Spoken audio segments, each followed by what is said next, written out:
How you doing, Instagram Live? Hopefully you're having an amazing morning, evening, afternoon, wherever in the world you're tuning in from. Today's topic is something that's really important to me. It's a profession I take part of. It's a field I'm heavily invested in and excited about. And it's something I want to make sure that if you all choose to get involved, if you choose to get into this space, or if you choose to hire someone from this space, you know how to do it correctly.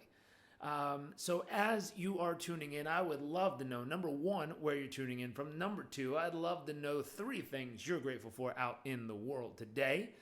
Welcome, welcome, welcome.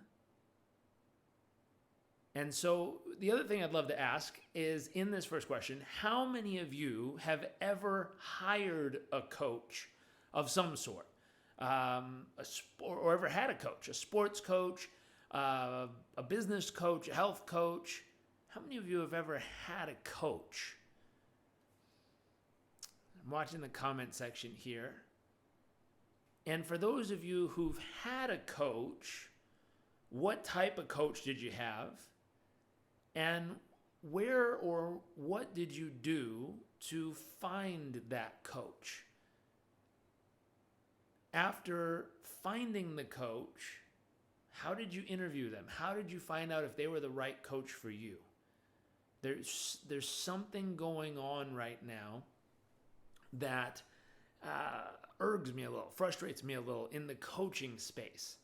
And what it is we look at people who have the results we want or are positioning themselves to look like they have the results we want in life, meaning they're taking photos, they're getting media done, they're positioning themselves really well, which makes it look like they have the results you want.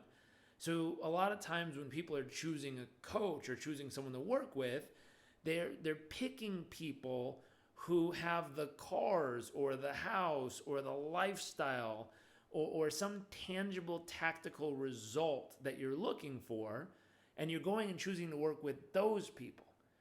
Now, some of those people have purposefully developed their persona online to give off the appeal that causes people to believe they have stuff they don't. And so they're using that as bait or leverage to get you to come and buy their stuff. And I talked to 3 different people this week who've hired people that were supposedly experts and pros in the industry who took tens of thousands of dollars from them, but did not help them actually get the result. That is extremely frustrating to me.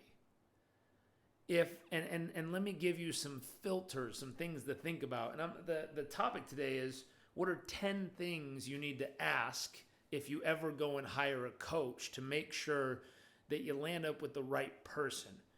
And, let me give you a filter.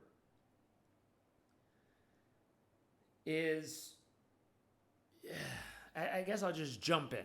Let me jump in here. Let me give you these 10 things, and hopefully these are incredibly useful for you if you ever decide to hire a coach. I highly believe in having coaches, and I've learned you have to filter and really figure out who's the real deal and, who is not.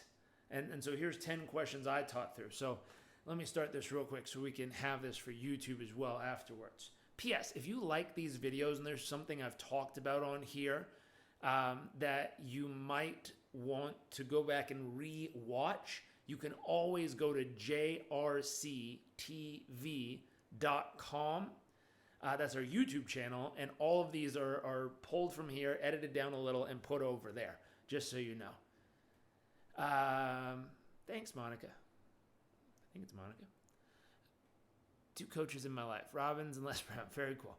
Okay, so let's start this over.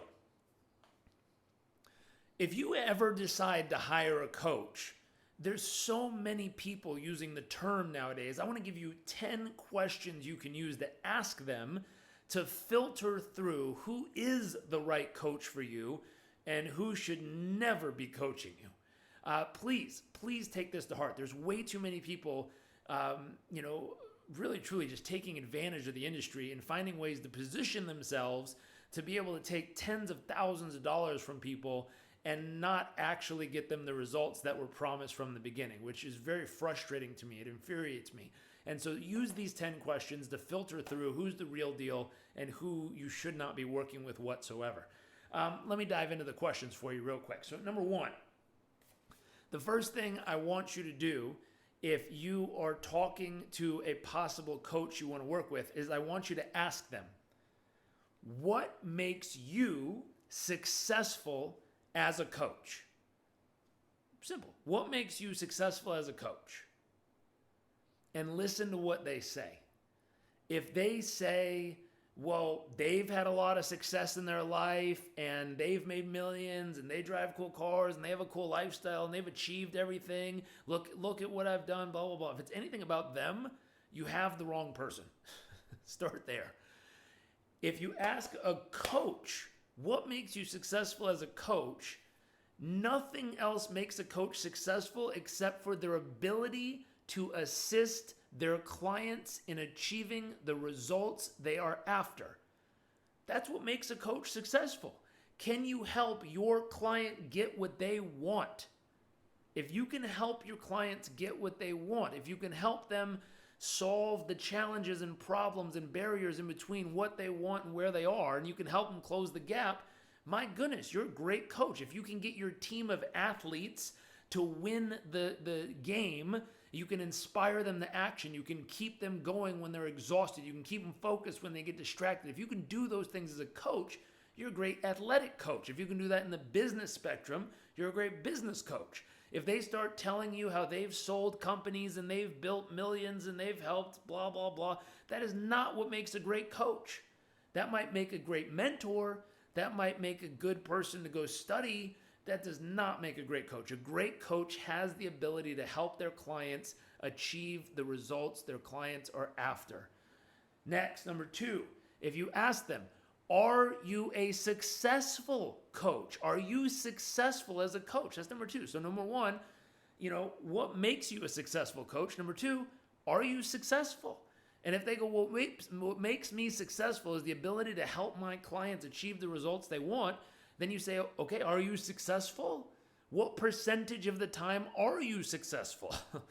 Now, if anyone says 100% of the time, every client that works with me always succeeds, get out of there. It ain't true. I've been coaching for 16 years. I have hundreds and hundreds of good friends who are also coaches. I haven't met one with a 100% track record. All of us have times when our coaching style doesn't fit the needs, wants, or desires of our clients. That's part of our job as a coach, is to have that introductory conversation and see does our style, does our approach, does our way of doing it actually help them inspire themselves to action, get them to move, get them the results they want. So are you successful as a coach? Number three, have you worked with clients on whatever topic you want them to work with you on? Have you worked with clients on this topic before? Pretty simple. I want to grow my business. I'm specifically a coach who needs help getting more clients. Have you helped clients do this before? Number four, what were the results? Seems like an obvious next question. If you've helped someone do this before, what were the results you were able to help them achieve? Second piece of this question, in what time frame? Someone might give you a highlight reel that took 15 years to help them accomplish. Well, what time frame? You want to know, are they able to help someone close the gap? And how long does it generally take to help someone close this gap? You want to get your perception set up correctly in the beginning. Number five, this is important. All coaches should have a niche, should have a specialty, should have an ideal demographic, someone they work really well with. They've worked with them for many years, they understand them better than anyone else, and they really get results. And so you want to ask, number five here, what are your top 3 areas of focus? If you go to a doctor and you were to ask the doctor, what do you specialize in? And they say, well, everything.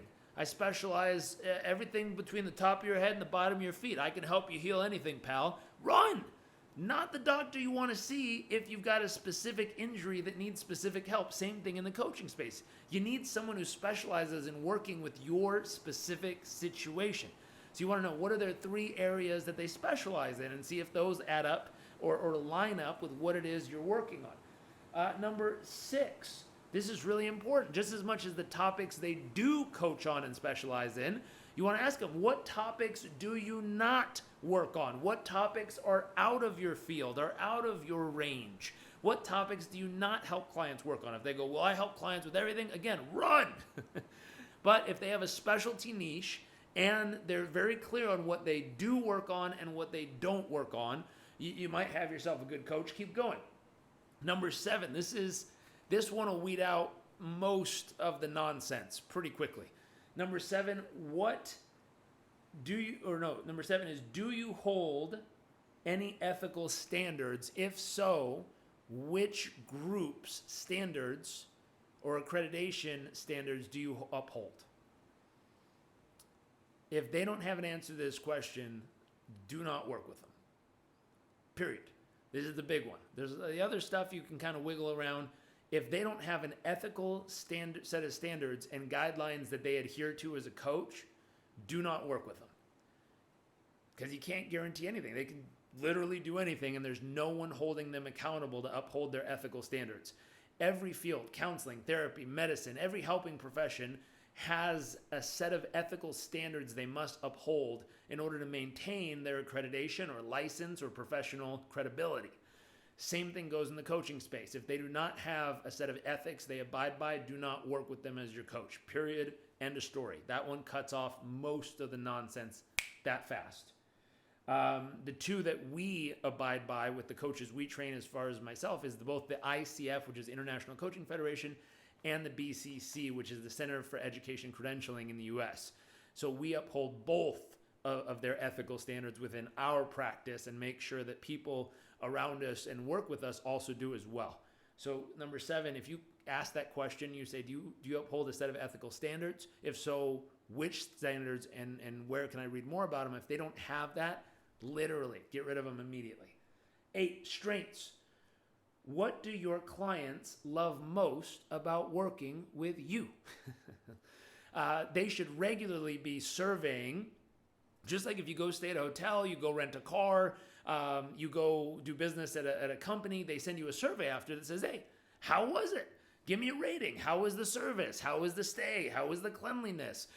Coaches should be regularly sending out surveys to their clients, asking them, how's the coaching? How's the accountability? How's the topics we're covering? How is the check-in space? How well is your coach really holding you to the fire? How are they helping you navigate the challenges? There's ratings we get as coaches and surveys we send out regularly. So you should be able to ask any coach you're working with, what are your strengths and what are the top 2-3 things that your clients really love about working with you? You should also be asking them, number 9, do you regularly ask for client feedback? Are you regularly surveying your current clients to get client feedback on how well your coaching with them is going? If so, do you have the most recent feedback from 1 or 2 clients? And can you tell me what it says? Can you give me a summary of it? How are you doing right now? I know you can tell me about your, 10 years ago, you had this one client that you helped achieve this amazing result. That's great. But what are you doing right now in the past 6 months or 12 months? How are clients currently rating your performance? I always say, if 1984 you won the Lake Placid Olympics in speed skating, that's great, but do you still have the gusto? Do you still have the juice? Can you still produce the magic right now at this moment of your life, in the last 6 months, in the next 12 months? Do you still have it? So it's a good thing to say, are you regularly surveying your clients? If so, what are the most recent results you've received back? What did they say? And number 10, who is your ideal client? Who's the person that you love to work with and that loves to work with you? And not only your ideal client, the people you love to work with, who's your best client? Who are the clients who get the absolute best results in working with you? And who are the clients you do not work with and why? So these are 10 questions you should ask anyone if you're considering a coaching relationship with them. And if they don't have clear and concise answers to these things, please do not work with them in the coaching space. I hope this is useful. I hope it's helpful. If you're looking for a coach, we have really great coaches that do have ethical standards they uphold that are phenomenal, and I trained them myself. I think I also have one spot open, but I hope this is useful. Put it to work, have some fun, and I'll see you all tomorrow for another chat like this.